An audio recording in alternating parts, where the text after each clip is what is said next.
વડોદરા શહેરના મુખ્ય માર્ગ પર બેદરકાર ડ્રાઇવિંગ.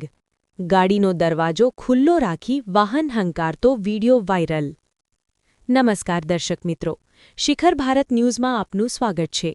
વાત કરીએ સમાચારમાં તો વડોદરા શહેરના વ્યસ્ત મુખ્ય માર્ગ પર એક વાહનચાલક દ્વારા ગાડીનો દરવાજો ખુલ્લો રાખીને બેદરકારીપૂર્વક વાહન ચલાવવામાં આવ્યો હોવાનો વીડિયો સોશિયલ મીડિયામાં વાયરલ થયો છે. વીડિયોમાં સ્પષ્ટ જોવા મળે છે કે ચાલતી ગાડીનો દરવાજો સંપૂર્ણ રીતે ખુલ્લો છે, છતાં વાહનચાલક નિર્ભય રીતે ટ્રાફિક વચ્ચે ગાડી હંકારતો જોવા મળે છે.